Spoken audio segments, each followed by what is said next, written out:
notre RDC est possible avec son élite, parce que nous connaissons tous dans ces pays plusieurs écrivains. Je cite mon professeur Kamba Iwacha, je vois également Zamenga Batukezanga. Il y a plusieurs professeurs qui ont réfléchi pour relever les défis de la République démocratique du Congo. Vous êtes là dans le cadre de votre émission Labo Spirituel qui reçoit les têtes bien faites de la République après les professeurs Godempo, Kizamina, Kibila, Roger Baka et les autres. Aujourd'hui, on vous avait annoncé qu'on allait recevoir pour vous aujourd'hui un grand homme de Dieu, un homme humble, mais qui a la parole. Quand il y parle, vous sentez que Jésus est encore là. Il s'appelle l'évêque général de l'Église du Réveil de la République démocratique du Congo. Je précise, l'évêque général de l'Église du Réveil de la République démocratique du Congo. Il est là, Paul David Olangi, soyez le bienvenu. Merci pour votre invitation. Merci et bon dimanche. Voilà, aujourd'hui, on ne vous reçoit pas comme l'évêque général, mais ce titre-là va intervenir dans l'émission. Mais aujourd'hui, on vous reçoit comme écrivain.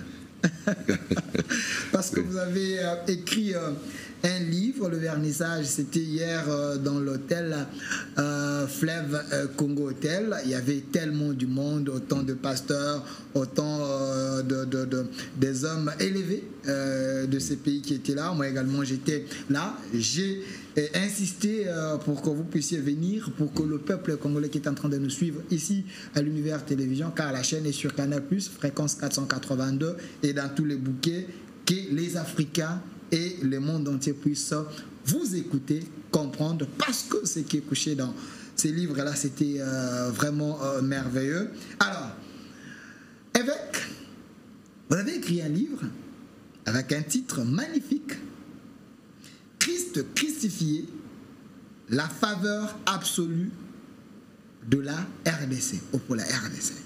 Mais avant que nous puissions toucher les livres, comment vous vous sentez aujourd'hui avec les fardeaux de l'Église du Réveil, comme évêque général? Merci beaucoup, Delphin, pour cette invitation. Et je salue au passage tous les téléspectateurs de la chaîne Univers.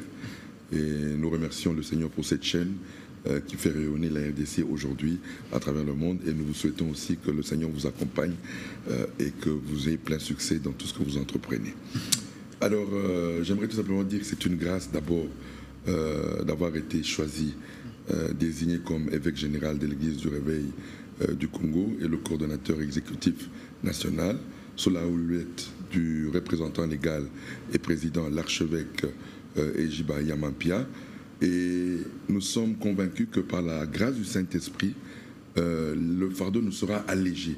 Car si nous nous prenons nous-mêmes le fardeau, nous allons échouer. Mais si nous nous reposons sur le seul responsable que Jésus-Christ, le roi des rois, nous a laissé en disant « Vous serez mes témoins par la puissance du Saint-Esprit », en ce moment-là, le fardeau est allégé et tout va aller selon le plan de Dieu. Et je crois que tout le monde va nous accompagner pour cette vision que va incarner le représentant légal, l'archevêque président Ejiba Yamampia, et dans laquelle nous allons nous soumettre et obéir pour que l'Église aille de l'avant. Alors, évêque général David Paul Olangi, avant que nous puissions toucher vraiment le sujet concernant les livres, mais il y a quand même les arriérés, des questions que le public a voulu que nous puissions vous poser, parce que vous engagez quand même l'Église du Réveil de la République démocratique du Congo. Il y a un groupe de gens qui pensent qu'on vous avait roulé. Depuis que la RDC existe, on n'a jamais scindé ces postes-là à deux, ou en deux. La nouveauté, c'était quoi? Non, il n'y a pas... Vous savez, comme on dit, les plans de Dieu ne sont pas les plans des hommes. Vous savez, comme j'ai toujours dit, je n'étais pas demandeur de ça. Moi, j'étais en Israël, où je passais ma retraite de 40 jours pour préparer l'année 2024. Et c'est là où les pères m'ont contacté pour me dire qu'on avait été convaincus par la grâce du Saint-Esprit que vous preniez le leadership de l'Église. Et j'ai demandé pourquoi moi, ils m'ont expliqué, et j'ai demandé pourquoi l'évêque général sortant, qui n'était pas fait un mandat, devait partir. Et c'est alors qu'il m'avait été expliqué... Que nous saluons également, un homme très humble. Voilà. Et il m'avait été expliqué que le prophète Israël Dodo Kamba avait falsifié les statuts. Donc c'est ça, et j'ai demandé les preuves, et effectivement on m'a ramené toutes ces preuves, et c'est alors que j'ai pris, donc j'ai accepté de ce choix, et c'est aussi parce que j'avais eu aussi déjà un appel pour la direction de cette église, et voilà pourquoi j'ai dit, ok, comme je ne l'ai pas cherché, et que Dieu me l'a mené sur un plateau, donc je l'accepte, et c'est ainsi que j'ai accepté. Bon, chemin faisant, il s'est arrivé que ce qui s'est passé, et dans laquelle il a été dit que, comme l'évêque général, c'est un titre, c'est un sacre, c'est une consécration. Donc on ne peut pas te retirer ça, c'est impossible. Okay. Ça, on ne peut pas te retirer parce que ça ne concerne ni l'État congolais, ni la présidence, ni aucun gouvernement ne peut se mêler d'un sacre dans une église. Okay. Voilà. Maintenant, la représentation légale, qui est l'interface entre l'église et l'État, là, l'État a un mot à dire, et j'ai été recalé dans ce sens-là. Parce que tout le monde connaît mon témoignage, et je crois que pour nous, à l'Église, il n'y a pas de honte à cela, parce que c'est ça même le message que nous prédiquons en disant que notre Dieu est capable de prendre quelqu'un de la boue, de le laver, de le nettoyer, de le transformer et de l'élever. Ça, c'est notre message pentecôtiste charismatique, et dans lequel nous devions honorer cela. Alors, j'ai été désigné évêque général, non pas parce que je le mérite, mais parce que Dieu a agi dans ma vie, et aujourd'hui, je suis comme je dis, je suis le message de notre Église. Qu'un évêque général ait été un voleur, un escroc, et aujourd'hui, par le message que nous prêchons tous les dimanches dans nos églises, moi-même, la tête aujourd'hui, je vous parle que j'ai été transformé. Et les actes sont là, et la connaissance que Dieu m'a donnée. Donc, si vous ne reconnaissez pas la grâce, si vous ne reconnaissez pas que c'est un miracle, si vous ne reconnaissez pas que c'est alors, mais notre foi, elle est vaine. Arrêtons de prêcher, arrêtons d'enseigner. Alors, évêque général Paul-David Olangi, c'est parce que vous-même, vous avez frôlé cette réponse, parce qu'il y a plusieurs questions très questionnantes. Oui.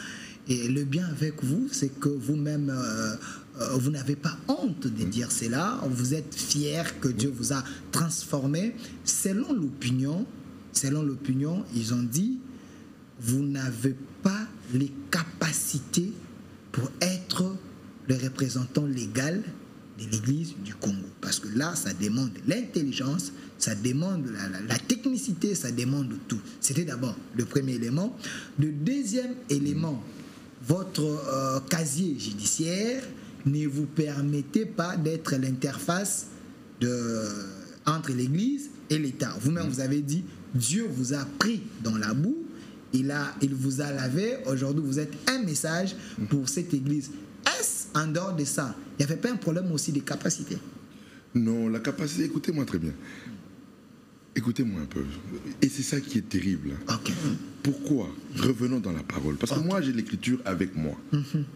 Quand Jésus-Christ commence son ministère, pourquoi il a choisi des illettrés?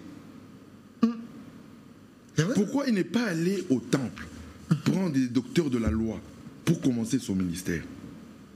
Mais il va prendre des illettrés, des pécheurs, des gens qui n'ont jamais été à l'école, qui n'ont jamais étudié. Et Jésus dit, voilà les apôtres que je vais former. Pourquoi? Parce que la grâce avec Jésus-Christ, son message ne dépend pas de la capacité humaine, mais c'est de sa grâce, son choix d'abord, et puis la plénitude de son esprit qu'il investit dans la vie de ses envoyés. Regardez Pierre, qui est le plus grand des apôtres que Jésus ait choisi, sur lequel il a prophétisé en disant, c'est sur toi que je bâtirai mon église. Pierre n'a jamais été à l'école. Alors, pendant les 3 ans qu'il était avec Jésus-Christ, Pierre a été incapable d'assumer son ministère. Voilà pourquoi il a même renié Jésus-Christ. Mais il était déjà avec Jésus. Mais comme il n'avait pas encore la capacité de pouvoir exercer son ministère, il a renié Jésus-Christ au moment des persécutions, au moment des difficultés. Et qu'est-ce qui s'est passé après? Quand maintenant, après la mort et la résurrection de Jésus-Christ, il y a eu la Pentecôte, il a été rempli, baptisé du Saint-Esprit, le même Pierre qui n'avait pas la capacité avant la mort et la résurrection de Jésus-Christ et la Pentecôte, a été une personne différente. Okay. Et nous revenons maintenant. Quel est le principe pour être un envoyé de Jésus-Christ pour diriger même son Église? Voilà. Il y a des principes. C'est un seul principe. Okay. Jésus-Christ vous a laissé. Okay. Allez, faites de toutes les nations mes disciples. Sur quelle base? Je ne vous laisserai pas seul. Je vous enverrai le Saint-Esprit. Notre capacité, c'est la présence de Dieu dans les hommes. Mais Paul a dit quelque chose, ajouter un peu de la connaissance. Mais la connaissance, qui nous donne la connaissance? Le premier, c'est le Saint-Esprit. Moi, aujourd'hui, quand je dis là... Oui, mais la connaissance, au moins, mais aujourd'hui, là... Mais aujourd'hui... Mais l'intelligence, aujourd'hui... Aujourd'hui, des choses, papa. Moi, aujourd'hui, là, je n'aime pas parler de moi. Mais si, dans cette génération, il y a des serviteurs de Dieu, instruits, cultivés, qui ont la connaissance, on pourra citer Paul David Olangui. Okay. Dans tous les domaines, je peux aborder tous les domaines de la vie. Tout. Politique, économique, financière. Okay. Tout, je peux aborder tout ça. Et quand je parle de toutes ces choses, aujourd'hui, moi, je peux parler de l'agriculture, je peux parler de tout. Parce que d'abord, je me fie à celui qui est le plus grand enseignant, le Saint-Esprit. Avec le Saint-Esprit, tous les domaines, tous les secteurs de la vie, c'est le Saint-Esprit qui les a créés. Okay. Donc, nous revenons même dans l'Ancien Testament. Qui a donné l'intelligence aux enfants des prophètes de créer des ustensiles pour le temple? C'est l'Esprit de Dieu. Okay. Quand il appelle Moïse, il dit voilà, il dit qui vont créer des... Il dit prends-moi eux, les fils de eux, prends-moi tel. Je mettrai en eux mon esprit et je leur donnerai l'intelligence de fabriquer de l'or, de fabriquer... Donc tout ça, c'est le Saint-Esprit. Donc vous faites confiance seulement au Saint-Esprit. C'est le meilleur enseignant. Avez-vous les diplômes physiques? Oui, moi je Parce dis... que les gens pensent que dans votre ancienne vie, vous faisiez rien, vous étiez que dans des... vous comprenez un peu toutes ces questions. D'abord, moi j'ai terminé... D'abord, j'ai terminé brièvement mes études humanitaires à l'école Bambinière. Très bien, en 1989, j'ai eu mon diplôme d'État. Je suis allé en Europe. De l'Europe, je suis allé au Canada. Comme j'ai dit, j'ai été un autodidacte qui s'est instruit, qui a été éduqué. Et non seulement à part ça, j'ai eu mon diplôme de pasteur qui m'a été donné, décerné. Donc, si on va dans ces termes-là, il n'y a pas de problème de ce côté-là. Alors, organiser aujourd'hui quelque chose, comme je dis, les apôtres ils n'ont pas mis leur foi dans les diplômes. Parce que moi, même si j'ai tout ça là, j'ai ce bagage intellectuel, j'ai ce bagage-là, je ne mettrai pas ma foi dans ça pour diriger l'Église. Je mettrai ma foi dans mes genoux en parlant à mon Père, en disant c'est ton Église. Qu'est-ce que tu me dis pour la conduite de cette Église? Et c'est plus sûr et c'est plus certain. Quand vous êtes dans les rémas et non dans les logos? Non, le logos c'est la parole, c'est les Écritures. Donc moi je base mon réma sur les Écritures. Donc, ça, et c'est comme je dis, c'est Jésus qui me l'a dit dans l'Écriture. Il me dit, voilà, faites-moi confiance, je serai avec vous. Et quand vous vous présenterez partout, ce n'est pas vous qui parlerez, c'est moi qui parlera. Voilà. C'est Dieu qui l'a dit et je lui fais absolument confiance. Merci. Évêque général de l'Église du Réveil ou du Réveil de la République démocratique du Congo, souffrez. Ici, il n'y a pas de questions tabou, il y a des questions sans embâche, parce que nous voulons que l'Église de la République démocratique du Congo soit une nouvelle Église, une bonne Église où il y a le vrai message. Alors, évêque général Paul David Olangui, vous êtes aujourd'hui écrivain. Une question de curiosité, dans votre famille, à part vous, est-ce qu'il y a d'autres personnes qui ont écrit des livres? Oui, mes parents, papa et maman Olangui, ont écrit tous les deux. Mon père, c'est ça que je dis, il est très intelligent dans sa génération, parmi les premiers informaticiens de cette nation. Et donc il est ingénieur civil, physicien, informaticien. Mais la gloire que le Saint-Esprit lui a donnée, l'informatique ne lui a pas donné.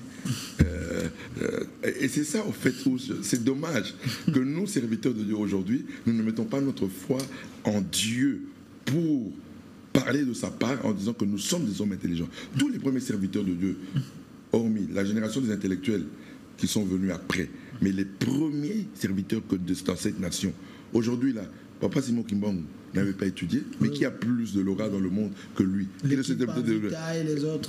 Qui ont plus aujourd'hui là. Pourquoi? Parce que par la puissance du Saint-Esprit, il a fait plus que beaucoup qui ont étudié. Parce que quand tu mets ta foi dans les études, dans ce qui concerne Dieu, tu n'auras aucun succès et tu ne réussiras jamais. Alors, Vous êtes auteur d'un livre, oui. Je vois, il y a 3 tomes là-bas, on va aller un par un. Les titres d'abord m'a touché un peu. La Landry, Monsieur Fils-et-Fili, si vous pouvez prendre un peu. Christ crucifié, la faveur absolue de la RDC, dans République démocratique du Congo. Pourquoi d'abord le choix de ces titres? Pourquoi le choix de ce titre? D'abord, premièrement, dans toute l'histoire de la parole, de la Genèse à l'Apocalypse, quelle est la plus grande bénédiction que Dieu ait donnée à l'homme? Quel est le plus grand miracle que Dieu ait donné à l'homme? Quelle est la plus grande victoire que Dieu ait donnée à l'homme? De la Genèse à Malachie. Et quel est ce don que Dieu ne pouvait pas donner à l'homme? De la Genèse à Malachie. Quand nous lisons, nous concluons à une seule vérité. Le plus grand miracle, la plus grande bénédiction, la plus grande victoire que Dieu ait donnée à l'homme, c'est son Fils unique, Jésus-Christ. Donc, c'est l'absolue vérité de l'Évangile. Il n'y aura pas une bénédiction, un miracle, un don plus grand que la personne de Jésus-Christ. Voilà pourquoi, partant de cela, si on doit me demander quelle est la plus grande faveur qui a été donnée à la République démocratique du Congo venant du ciel, c'est Jésus-Christ de Nazareth. Et Jésus-Christ, comme beaucoup disent, mais il est le Dieu des Blancs. Non, Jésus n'est que la conséquence du Christ, parce que Christ a existé avant Jésus. Christ, c'est lui le Créateur incréé, c'est lui le Saint-Esprit. Répétez, Christ a existé avant Jésus. Là, vous risquez de rendre les gens fous à la maison. Il y a une différence entre Christ et Jésus. Christ, c'est le Créateur incréé. Ok. Le Saint-Esprit. La parole éternelle, l'invisible. Maintenant, pour sauver l'homme, car ne pouvait sauver l'homme qu'un homme. Dieu ne pouvait pas sauver l'homme en tant que Dieu. Ok. Et le seul homme qui pouvait sauver l'homme ne pouvait être que divin. Voilà pourquoi la divinité maintenant, on lui a formé un corps qu'on a appelé Jésus. C'est Jésus, c'est la chair de Dieu. Jésus, c'est, voilà pourquoi on dit la parole qui a été faite chair. Donc le Saint-Esprit qui a été fait chair. Et voilà pourquoi, quand nous comprenons ces choses, que pour pardonner l'homme, pour sauver l'homme, pour transformer l'homme, pour que l'homme trouve une nouvelle nature, la nature de Dieu en lui, il a fallu d'abord que Dieu sacrifie sa dignité, que Dieu sacrifie sa gloire dans la personne du Christ. C'est-à-dire que Christ est devenu un homme, ce qui ne pouvait pas se faire. Je ne m'imagine pas, et en plus si nous on était bien, si toi tu étais bien, si moi j'étais bien, je comprendrais que Dieu ait pris tout son temps pour devenir un homme. Mais il devient homme pour qui? Pour des hommes coupables. C'est ça le miracle de l'évangile, qu'aucune autre religion ne peut donner. Parce que jusqu'à aujourd'hui, beaucoup des religions n'ont pas réglé le problème du péché. Mais nous, le christianisme, on a résolu le problème du péché. Vous dites, vous, le christianisme, oui. Le christianisme a résolu le problème du péché. Est-ce que vous êtes sérieux quand vous êtes... Mais oui, on a résolu comment? Mais par la personne du Christ. Ok, le Christ est crucifié. Voilà, c'est le Christ crucifié qui a résolu le problème de l'homme. Sans la crucifixion du Christ, il n'y a pas de pardon, il n'y a pas de salut, il n'y a pas de transformation, il n'y a rien pour l'homme. Voilà pourquoi la croix du Christ est le fondement, est la fondation de toute, comme on dit aujourd'hui, un serviteur de Dieu ne peut pas déclarer que Dieu fera des grandes choses. Non, la grande chose que Dieu ne pouvait pas faire, c'était le sacrifice de son propre Fils. Et quel sacrifice? De sa sainteté. Parce qu'en réalité, dans sa chair, Dieu a sacrifié sa sainteté. Alors, évêque général David Paul Olangi, vous êtes en train de consommer la parole de Dieu. Être chrétien, c'est une très très très belle chose. Mais vous avez réparti ces livres en 3 tomes. Le premier, c'est quoi la... Le premier, c'est donc l'Afrique avant et après la connaissance de Jésus-Christ. Voilà, pourquoi? Pourquoi donc? Ce premier livre, comme en fait en réalité, je veux que l'Africain, et en particulier le Congolais, s'approprie Christ. Christ c'est pas parce que c'est le blanc qui nous l'a amené qu'il est étranger à l'Africain. Non, c'est lui le créateur de l'Africain. Là, vous devenez un dictateur, vous voulez que les Congos, vous imposez Christ aux Congolais. On n'impose pas Christ aux Congolais, mais on vient propager la bonne nouvelle pour le Congolais. Parce qu'on dit aux Congolais, si vous voulez que le Congo change, si vous voulez qu'il y ait la fin de la médiocrité au Congo, si vous voulez qu'il y ait la fin de ce que nous voyons, la misère, la pauvreté au Congo, la pierre angulaire pour la construction d'un Congo nouveau, c'est Yeshua HaMashiach, Jésus-Christ. Donc, voilà pourquoi nous libérons dans ce premier tome la connaissance qui va changer l'histoire de la RDC, qui est le sacrifice de l'agneau immolé, sa mort, sa résurrection, sa glorification et son prochain retour, car il reviendra bientôt nous chercher. L'Afrique avant et après la connaissance de Jésus-Christ, oui. J'ai l'impression ici vous aurez des problèmes avec les conservateurs, parce que le Christ dont vous parlez, c'est un Dieu étranger, c'est un blanc. Nous ici, on avait des Nzamba Mpungu, Nzamba Tulendo, ainsi de suite, Vidi Mukulu et les autres. Est-ce que vous ne voyez pas que non, vous voulez mettre des Congolais dans la confusion du moment qu'il y a des conservateurs? Christ, c'est un Dieu étranger. Jésus dont vous nous parlez ici. Jésus-Christ, comme je le répète, n'a pas de race. Pourquoi? Christ est, comme tu l'as dit tout à l'heure, c'est le créateur incréé, c'est celui qui est invisible, celui qui a créé toutes choses, il s'appelle Christ. Maintenant, pour sauver l'homme, il devait devenir un homme. Alors, selon son bon vouloir et son bon plaisir, il s'est choisi une race par laquelle il donnerait son esprit. Et ça a été l'Israël qui a été choisi pour donner naissance à Jésus-Christ. C'était pour eux, mais nous ici, non, ce n'était pas pour eux, non. C'est-à-dire Christ, non, il pouvait choisir aussi un noir. Et puis, non. Il y a tellement de gens ici. Écoutez-moi très bien, qu'il n'y ait pas de confusion. Jésus-Christ est né en Israël, mais il n'est pas venu sauver Israël. La parole déclare dans Jean 3,16 car Dieu a tant aimé le monde qu'il a donné son Fils. On n'a pas dit car Dieu a tant aimé Israël, car Dieu a tant aimé le monde. Okay. Donc la RDC fait partie du monde. Maintenant, et il faut comprendre une chose, la sélection, l'élection rend Dieu juste. Si Dieu n'était pas sélectif, il serait injuste. Dans ce cas, depuis la chute de l'homme, tous les hommes devaient être au courant du message du salut. Mais ça n'a jamais été le cas. Il y a eu des parties dans le monde où ils ont connu le salut, dans d'autres parties ils n'ont pas connu le salut. Donc l'élection rend Dieu juste. Voilà pourquoi s'il a choisi Israël, il pouvait choisir la RDC aussi. Il pouvait choisir n'importe quel pays. Mais nous respectons le choix de Dieu. Qui sommes-nous pour conseiller Dieu? Qui sommes-nous pour dire à Dieu pourquoi tu avais choisi Israël, pourquoi tu n'avais pas choisi le Congo? Qui sommes-nous pour le dire? Non.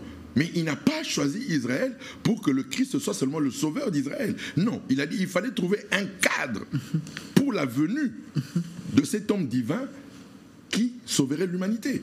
Donc, le cadre choisi par Dieu, selon son bon vouloir et son bon plaisir, c'était Israël. C'est là où est né le Sauveur, le Messie, Jésus-Christ. Mais il est sauveur de l'humanité, il n'est pas seulement le sauveur d'Israël. Et toute nation, depuis la venue de Jésus-Christ, toute nation qui n'intègre pas Christ comme la fondation, le fondement d'une nation par son Église, ne dominera jamais le monde. Ne dominera jamais le monde. Mais là, j'ai l'impression que vous vous trompez, parce qu'il y a des nations, prenons l'exemple, parce que le premier titre que vous avez dit, l'Afrique avant... Et après la connaissance. L'Afrique avant et après la connaissance du Christ.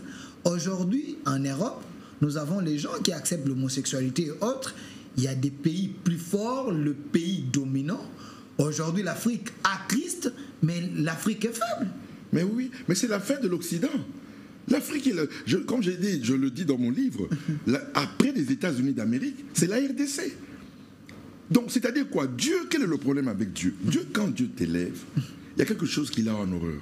C'est que ton élévation là, que tu le déclares après en disant, ce n'est pas Dieu qui m'a élevé, mais c'est mon intelligence, c'est ma sagesse qui m'a rendu riche, qui m'a rendu prospère, qui m'a rendu puissant. Et c'est ça aujourd'hui le drame en Occident. Et l'Occident va payer cash. Voilà pourquoi l'Afrique était la réserve stratégique de Dieu. Pour le temps du soir. L'Afrique n'est pas en retard, l'Afrique n'est pas en avance. Nous sommes dans le temps de Dieu. Nous sommes la Benjamin de la nouvelle création en Jésus-Christ. Donc, Dieu savait que tous les continents après régneraient Jésus-Christ comme la pierre angulaire de leur nation, de leur église. Et maintenant, il s'est dit, voilà, je mettrai des gens à part pour le temps de soir, pour me ramener non seulement en Afrique, mais dans le monde entier. Et c'est l'Afrique qui avait été choisie, et particulièrement la RDC qui jouera ce grand rôle. Voilà pourquoi aujourd'hui j'aimerais dire, et je reviens à ce que j'ai dit là, depuis la nouvelle création, parce qu'il y a eu deux créations. La première création que nous connaissons par Adam, et puis la deuxième création par Jésus-Christ. Par Adam, c'est l'Afrique qui a été la première de l'humanité. Le berceau de l'humanité, c'est l'Afrique. Donc la première création, c'est l'Afrique. Le jardin d'Éden, c'était en Afrique. Donc, la première création du monde, c'est l'Afrique qui était l'aînée. Et la deuxième création par Jésus-Christ, c'est l'Afrique, la Benjamine. C'est nous les derniers que Dieu va utiliser dans cette deuxième création. Voilà pourquoi l'Afrique a tant souffert. L'Afrique a tant connu de médiocrité.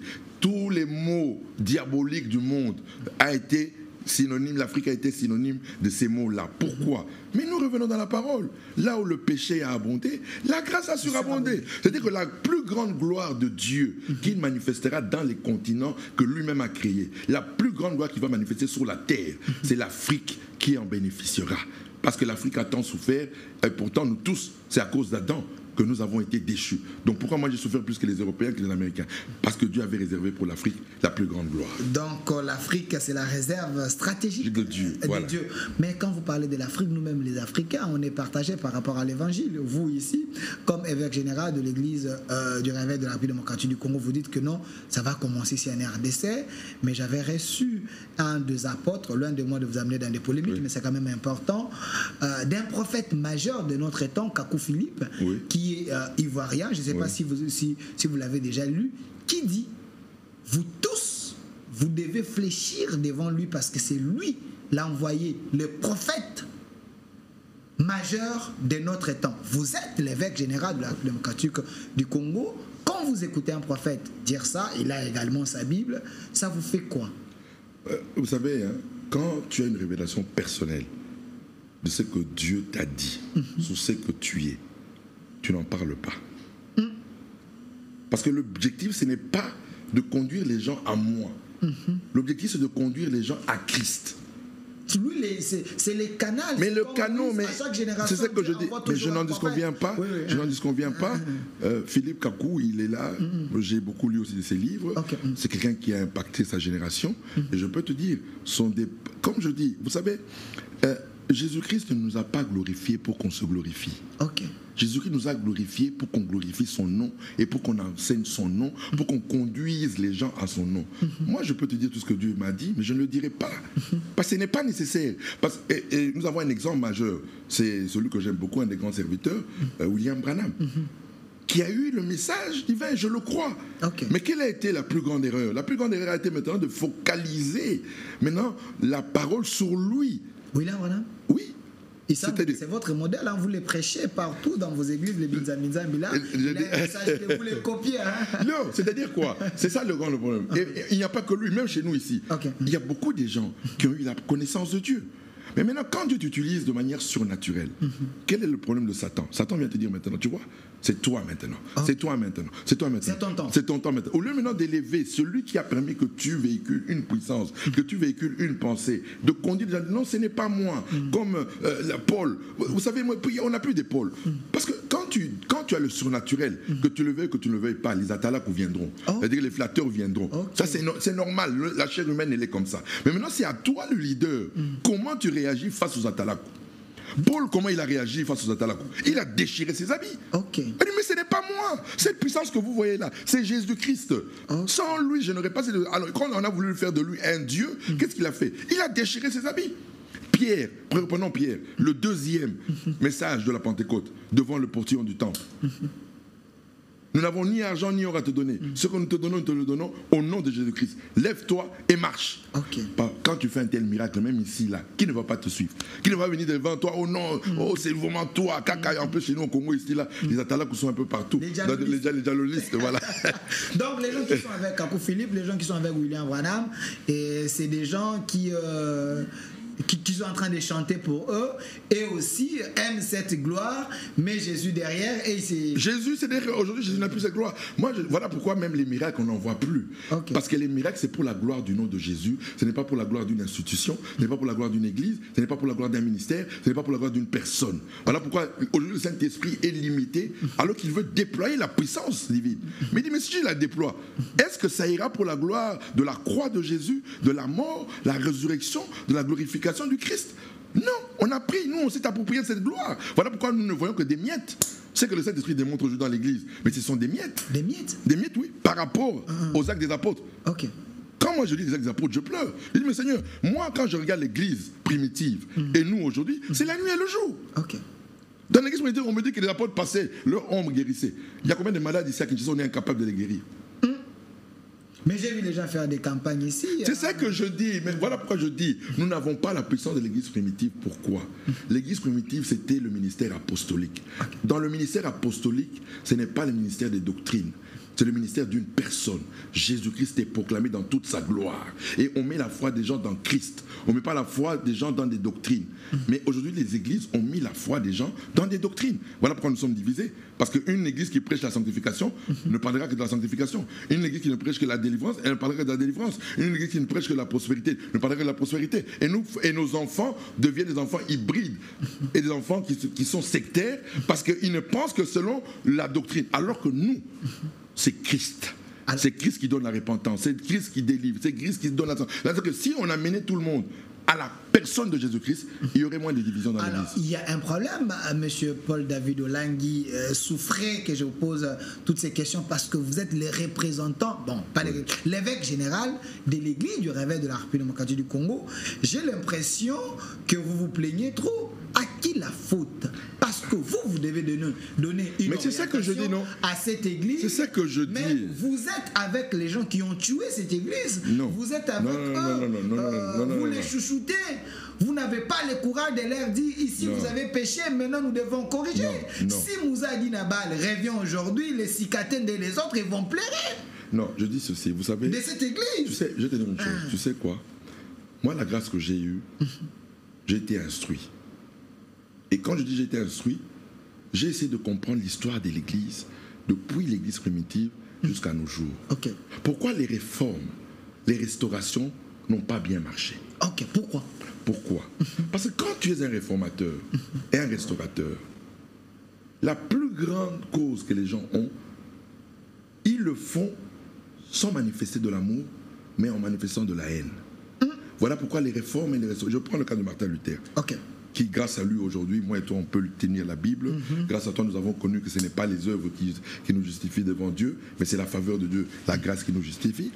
Mais la manière dont il s'est attaqué à Rome, la manière dont il a attaqué, il a frontalement Rome, a fait que, au niveau de Rome, on n'a pas eu le courage d'aller vers lui pour dire, bon, on peut parler, non. Au contraire, ça a été maintenant une confrontation jusqu'à vouloir sa mort. Donc, c'est-à-dire quoi? Il faut être sage. Les réformateurs, aujourd'hui, nous allons être des réformateurs avec amour. C'est-à-dire quoi? Nous montrons d'abord les bienfaits que nos aînés nous ont donnés. Parce que si nous réunions ce qu'eux nous ont donné à cause des faiblesses, à cause de la destruction qu'on a pu laisser, c'est-à-dire que là, nous jugeons nous-mêmes et nous réunions nous-mêmes. Au contraire, une réforme d'abord, c'est d'abord d'accepter les bienfaits que les autres nous ont donnés. Si ces aînés dans la foi ne nous avaient pas enseigné la prière, ne nous avaient pas enseigné la parole, aujourd'hui, nous serions où aujourd'hui? Mais toi, tu viens de dire, non, vous êtes les aînés, c'est à cause de vous. Mais comment? Qui va même t'écouter? Non. C'est-à-dire que, et voilà pourquoi. Vous dans des polémiques. Voilà. Loin de moi de vous. Non, mais c'est ce que je dis. Mais c'est important. J'étais avec Roger Baka ici. Oui. Il a dit le malheur de cette église, c'est que les aînés, ils n'ont pas donné un message clair, ils n'ont pas tracé une ligne que les autres pouvaient suivre, contrairement à l'église catholique. C'est ça que je dis. Mais comment mais attendez un peu. Attendez un peu. L'église catholique existe depuis le 4e siècle. Si je t'explique les débuts de l'église catholique, c'est exactement ce que chaque église traverse. Parce que le temps qu'on arrive à la maturité, nous, on n'a que 30 ans d'existence, papa. Dans 30 ans, c'est-à-dire que 30 ans, mais pourquoi vous êtes pressé?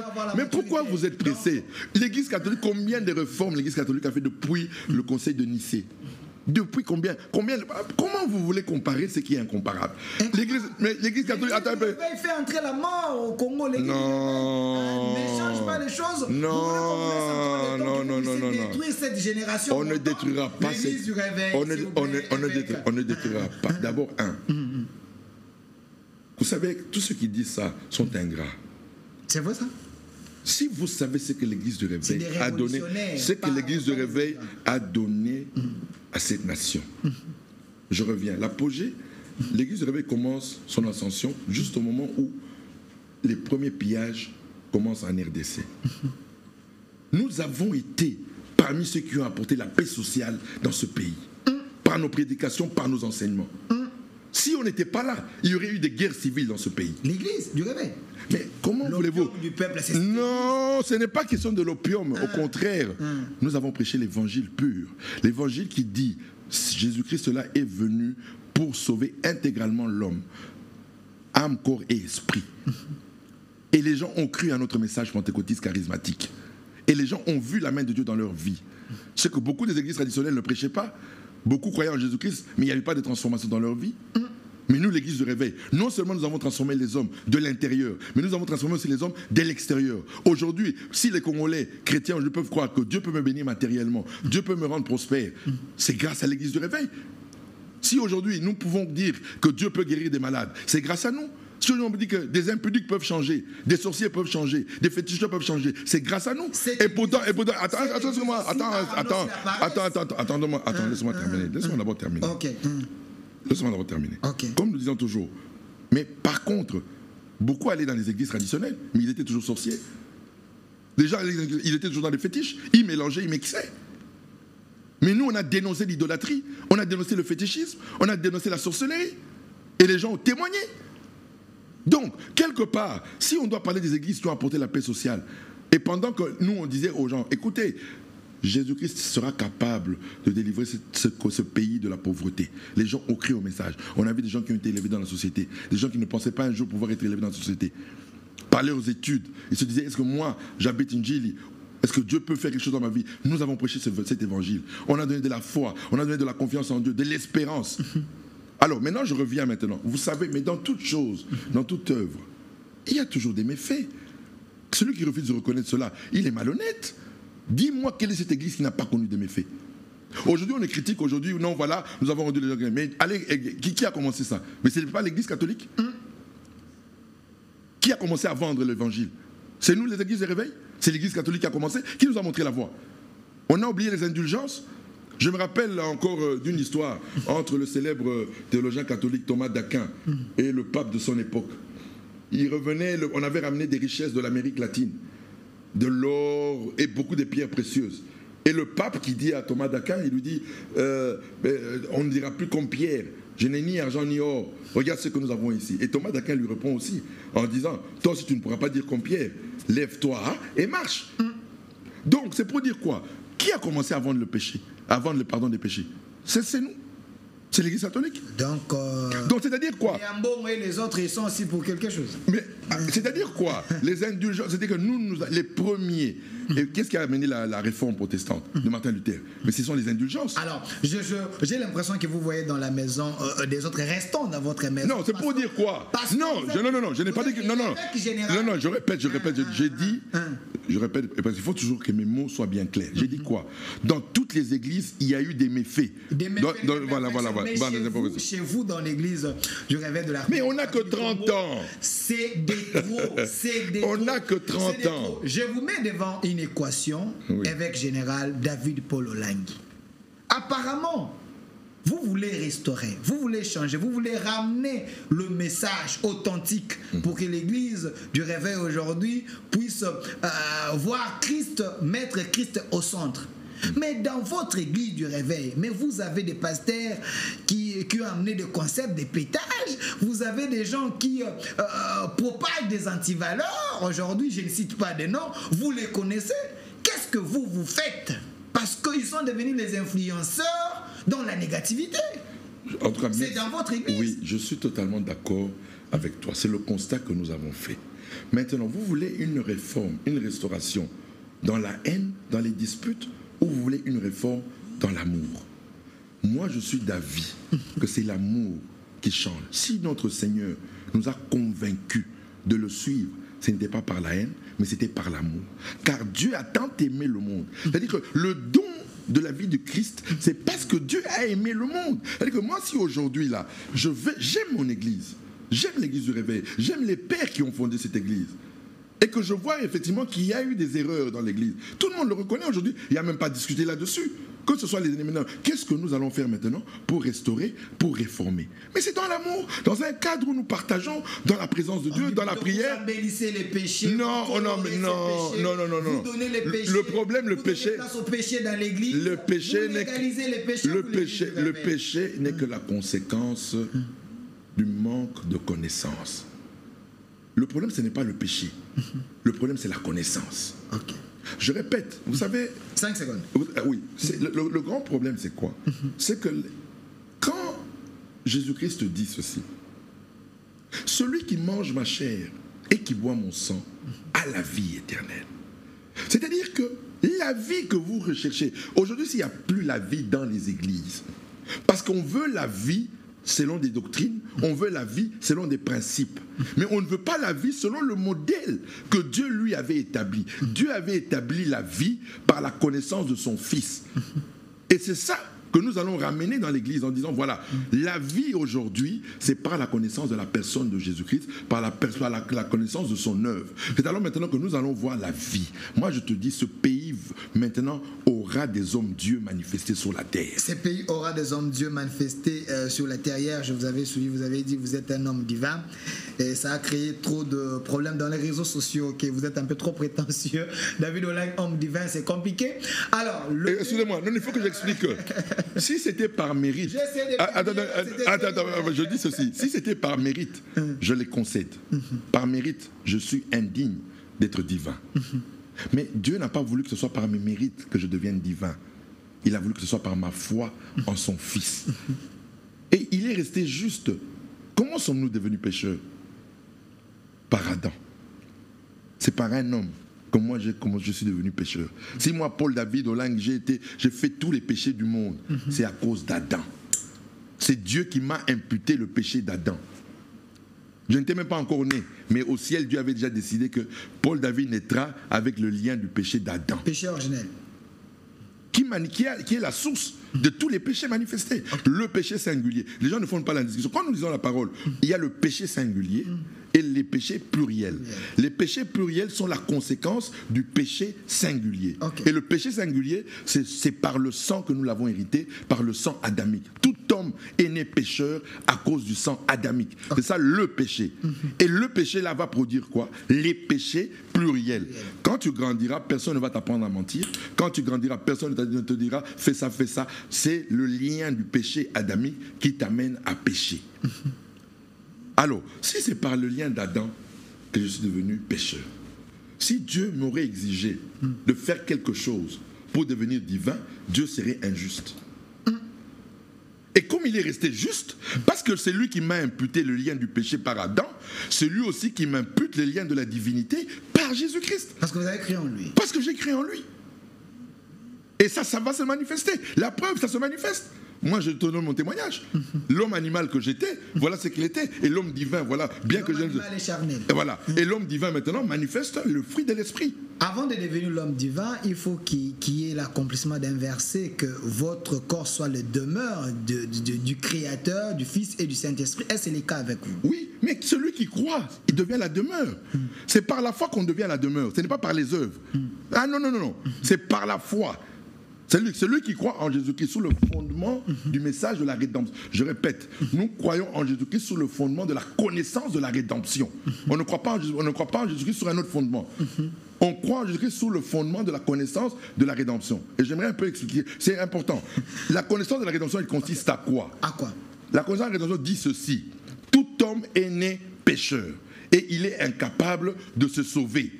Voilà pourquoi Dieu, dans son amour et dans sa faveur, Dieu devient un homme porté dans sa chair l'iniquité des hommes, la saleté des hommes, les ténèbres des hommes, subir le jugement de cette iniquité qu'il a portée et être condamné à la place de l'homme. Voilà pourquoi Jésus-Christ est mort à la croix du Calvaire. Le troisième jour, le Père le ressuscite et le Père le glorifie dans le sanctuaire céleste. Et il reviendra nous chercher dans peu de temps. Celui qui croit à ça est né de nouveau. Celui qui croit à ça devient une nature divine. Celui qui croit à ça est scellé du Saint-Esprit. Je ne dis pas qu'il est baptisé ou revêtu, mais je dis qu'il est scellé. C'est le signe maintenant qu'il appartient à Dieu.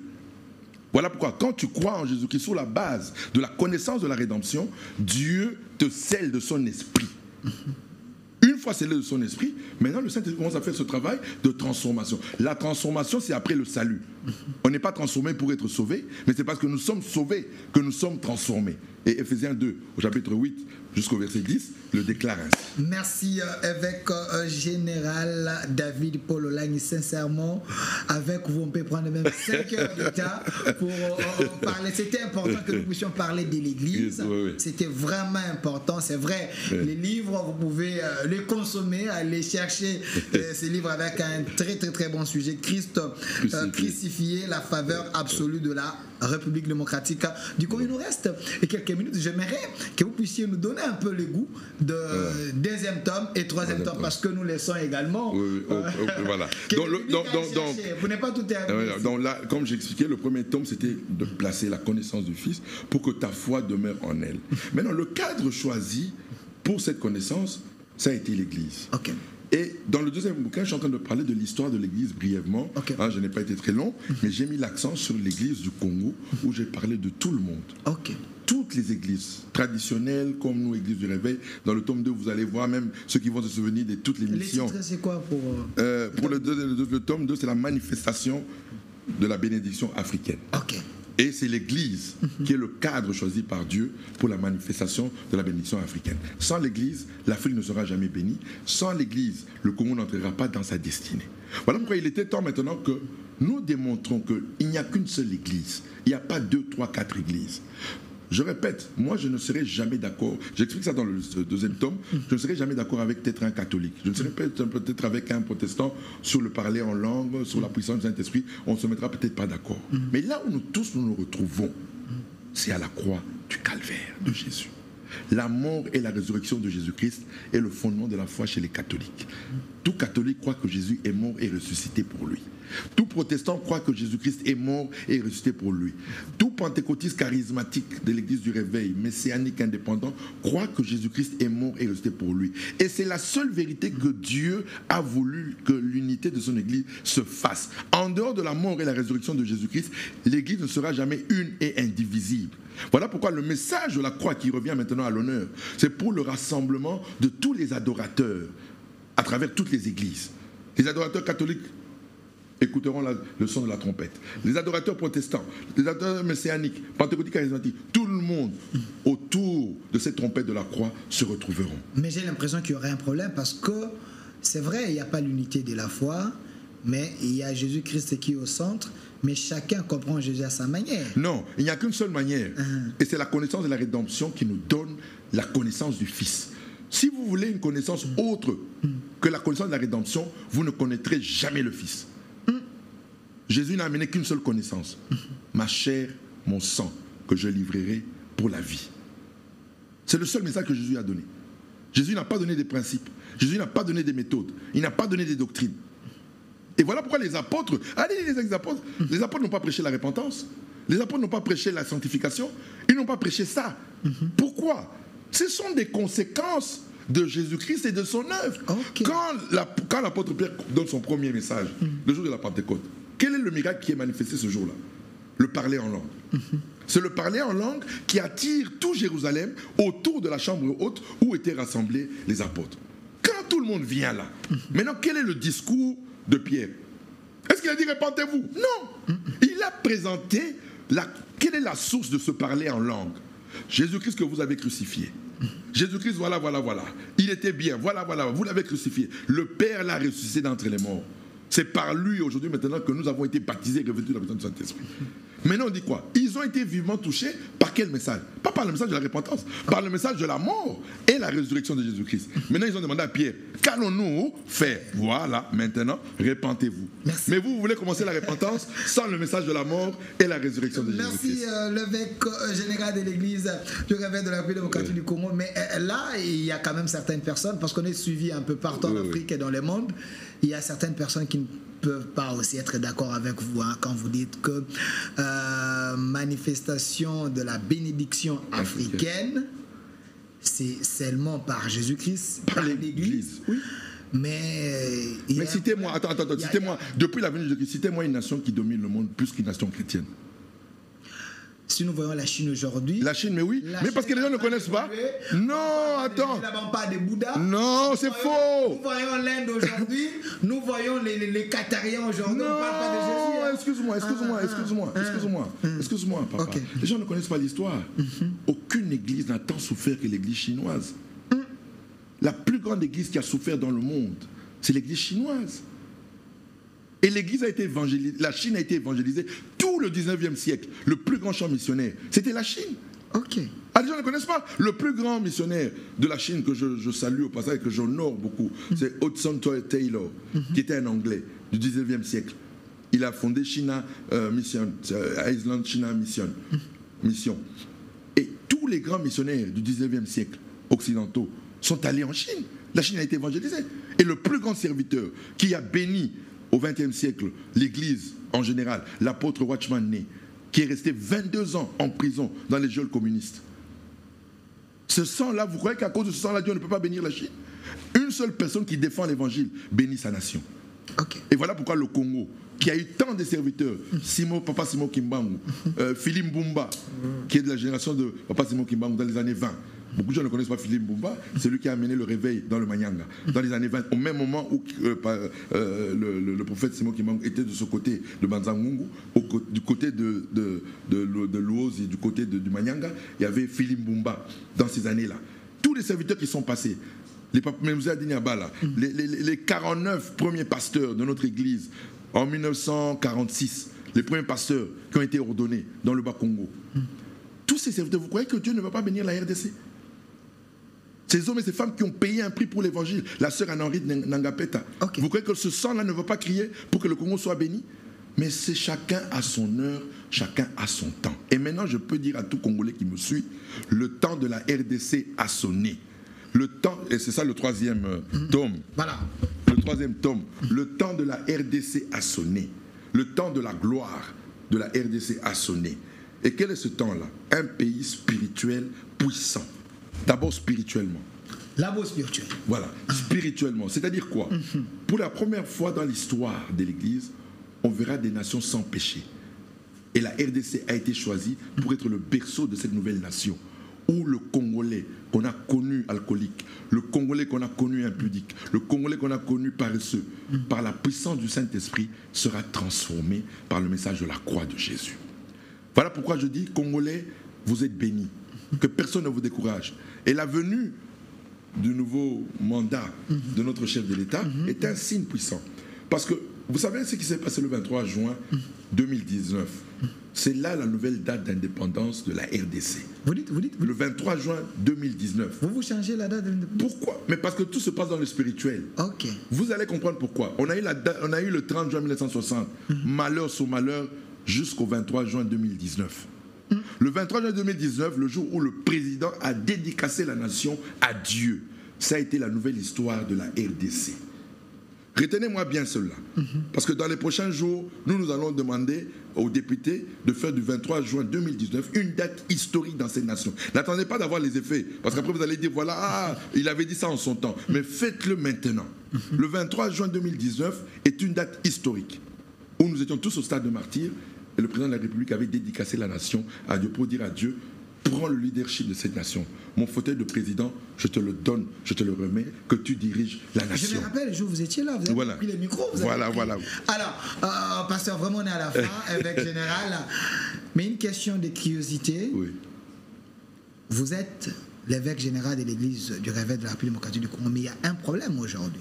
Oui. Tout le monde prophétise, tout le monde parle de la nation, tout le monde monde parle, tout le monde. Des fois, il y a des prophéties ratées. Ça discrédite cette église du réveil de la République démocratique du Congo. Vous aussi, vous avez eu à prophétiser, c'est raté. Quand vous suivez ces vents-là, j'ai écrit ce livre à partir de 2016. Beaucoup de choses que j'ai dites ici se sont réalisées. Mais je n'ai pas la prétention de dire que je suis prophète. Moi, je suis serviteur, je suis Vous avez la parole de connaissance. Moi, tout simplement, je fais confiance au Saint-Esprit. Okay. Et faire confiance au Saint-Esprit, c'est plus sûr que d'avoir des titres. Celui qui fait confiance au Saint-Esprit ne sera jamais dans l'erreur. Parce que c'est lui qui nous a été donné comme responsable. Voilà pourquoi, en réalité, tout croyant est prophète. Pourquoi? Là, vous ouvrez un débat. Je n'ouvre pas un débat, parce que un prophète de la Nouvelle Alliance, c'est celui qui parle de Jésus. Tout celui qui parle de Jésus est prophète. Car la plus grande prophétie de la Nouvelle Alliance a un nom, c'est Jésus-Christ. Donc, ceux qui ont prophétisé, les choses ne sont pas réalisées, donc ils avaient l'esprit derrière. Ce n'est pas... Non, je ne peux pas aller jusqu'à ça. Vous savez une chose, hein? Aujourd'hui, on peut pointer du doigt quelqu'un qui parle de la part de Dieu. Beaucoup ont parlé de la part de Dieu, et nous le croyons. Mais le problème, c'est que le contexte dans lequel Dieu lui a parlé, est-ce que c'était pour la raison pour laquelle lui a cru que c'était ça? Ok. Mais je ne peux pas dire... Il y a un problème d'interprétation. Voilà, je ne peux pas dire que non, Dieu ne parle pas à tous ceux qu'on a pointé du doigt, qu'on a dit ceci, non, et enlever le ministère que Dieu leur a confié. Non, c'est trop bas. Dans ce cas, je pose la question, depuis que nous sommes enfants de Dieu, qui n'a jamais commis d'erreur, qui lève son doigt? Là où vous êtes chez vous, là. Qui que ce soit. Mais Dieu n'est pas Dieu derrière.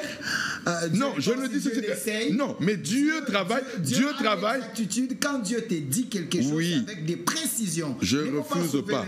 Je ne sauve pas. Je ne sauve pas, mais je dis tout simplement que je dis ceci. Dieu permet l'erreur de ses serviteurs pour montrer qu'il est Dieu. Ok. Quand Dieu permet une erreur chez un serviteur de Dieu, cela ne veut pas dire qu'il n'est pas serviteur de Dieu. Non, Dieu devient... Mais on a ça. Mais Dieu devient... Non, je dis... Dieu tente ses serviteurs. Il ne tente pas. Mais quand un serviteur a la prétention de dire qu'il est l'absolu de Dieu, Dieu permet des erreurs chez ce serviteur. Je donne un exemple qu'on connaît, une des grandes erreurs qu'on connaît parce qu'il l'a confessé publiquement. Jimmy Swaggart, un des grands serviteurs de son époque. Voilà, un des grands animateurs des années 80. Aucun homme de Dieu n'a rempli des stades comme lui. Aucun homme de Dieu n'a fait des croisades comme lui dans le monde entier. Et puis il a eu cette prétention de dire que c'était lui le meilleur de sa génération. Que lui, depuis qu'il était enfant, sa maman lui chantait des chants religieux. Voilà pourquoi il a eu cette gloire qu'il a eue là. Ah bon? Quelque chose qui t'a été donné par grâce? Toi, tu vas aller confondre, dire aux gens que c'est toi là, ce sont tes mérites qui ont fait de toi le plus grand serviteur. Il y a des serviteurs qui ont eu de la connaissance plus que toi. Mais si Dieu t'a élevé, ce n'est pas parce que tu es meilleur que les autres. Et maintenant, qu'est-ce qui s'est passé? Dieu a dit, bon, je vais permettre que tu tombes pour que tu comprennes que c'est une faveur que je t'ai faite. Et il est tombé en adultère, il est tombé dans le péché. Mais après, maintenant, quel était le but? Le but, ce n'était pas de le nuire. Okay. Le but, c'était de le faire comprendre que ce que tu es, c'est par grâce et non par tes œuvres. APJ au peuple de Jigé, l'évêque a dit des choses. Ceux qui ont prophétisé, les prophéties ratées, donc Dieu voulait tout simplement les mettre à nu pour leur dire c'est moi qui est le maître. Le mot de la fin, regardez la caméra. Qu'est-ce que vous souhaiteriez que les gens puissent retenir par rapport à votre passage d'aujourd'hui? Les numéros de contact, où est-ce qu'ils peuvent trouver ces nouveaux bébés? Christ crucifié, la faveur absolue de la RDC. C'est en 3 tomes. En tout cas, je suis heureux d'abord d'être passé à votre émission, que je trouve intéressante et très instruisante. Donc, ces 3 tomes sont disponibles et j'aimerais vous dire, c'est une bénédiction pour la RDC, c'est une bénédiction pour nous les enfants de Dieu de pouvoir nous procurer ce livre. Et voilà pourquoi je conseillerais à quiconque croit à la destinée de notre nation de prendre ce livre à cœur. Il tombe à bien aimé, c'est le 2e mandat qui commence. Ce livre vous sera très utile pour comprendre que notre Seigneur aime le Congo et qu'il a un plan merveilleux pour notre nation. Nous sommes une nation prophétique qui allons faire des grandes choses. Nous sommes les États-Unis d'avenir. Les États-Unis, nous allons succéder aux États-Unis, les États-Unis du 21e siècle. C'est par la RDC que Dieu va démontrer au monde qu'il est Dieu, afin que tout le monde revienne dans la maison de Dieu. Ce livre, il est disponible dans plusieurs librairies, et notamment chez nous à la 17e rue, à la librairie chrétienne du ministère chrétien du combat spirituel. Dans plusieurs shops, vous les trouverez, et on vous donnera aussi les endroits où on pourra s'en procurer. Merci. Voilà. Merci. Évêque général David Olangi, vous êtes évêque général délégué du Réveil de la République démocratique du Congo. Merci d'avoir répondu à notre invitation, fils biologique du couple Olangi. Merci également d'avoir répondu à notre invitation. Merci à vous aussi, cher public. Cette émission, c'est sur votre chaîne Univers à télévision chaque dimanche à partir de 20h. Rediffusion lundi à 13h30. Une autre RDC est possible. Je dis un grand merci à mon équipe qui m'a accompagné, fils et Philly, les réalisateurs également. Landry Foucault, le réalisateur également de cette émission. Merci à vous, restez fidèles à nos programmes. Au revoir. Au revoir.